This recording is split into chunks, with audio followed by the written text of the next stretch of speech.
یک دفعہ کا ذکر ہے، ایک خوبصورت وادی میں جہاں ہر طرف رنگ برنگے پھول کھلے ہوتے تھے، ایک ننھی سی پری رہتی تھی جس کا نام نکھت تھا۔ نکھت کوئی عام پری نہیں تھی، وہ پھولوں کی پری تھی۔ اس کے بال گلاب کی پنکھڑیوں جیسے نرم تھے، اور جب وہ اڑتی تو اس کے پروں سے خوشبو بکھرتی۔ نکھت کا کام تھا پھولوں کی دیکھ بھال کرنا۔ وہ ہر صبح سورج نکلنے سے پہلے جاگتی اور ہر پھول کو مسکرا کر صبح بخیر کہتی۔ اس کی مسکراہٹ سے پھول تازہ ہو جاتے اور خوشبو پھیلنے لگتی۔ لیکن ایک دن وادی پر ایک اندھیرا چھا گیا۔ ایک سرد اور بے رنگ ہوا چلنے لگی جس سے پھول مرجھانے لگے۔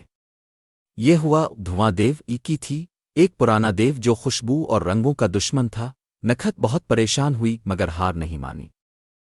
اس نے اپنے پری دوستوں کو بلایا اور سب نے مل کر ایک خاص خوشبو تیار کی، ایک ایسی خوشبو جو محبت، امید اور دوستی سے بنی تھی۔ جب وہ خوشبو وادی میں پھیلی تو دھواں دیو کی طاقت کمزور ہونے لگی۔ آخر کار نکھت نے خود دھواں دیو کے قریب جا کر کہا، اگر تم چاہو تو تم بھی خوشبو اور روشنی کا حصہ بن سکتے ہو۔ دھواں دیو حیران رہ گیا، کسی نے اسے پہلے کبھی محبت کی پیشکش نہیں کی تھی۔ اس کا دل پگھل گیا اور وہ خود بھی روشنی اور رنگوں سے بھر گیا۔ یوں نکھت نے نہ صرف پھولوں کی وادی بچائی بلکہ ایک دشمن کو بھی دوست بنا لیا۔ تب سے ہر بہار میں نکھت اور اس کے دوست پھولوں کے ساتھ جشن مناتے ہیں، اور وہ خوشبو جو انہوں نے بنائی آج بھی پھولوں میں محسوس ہوتی ہے۔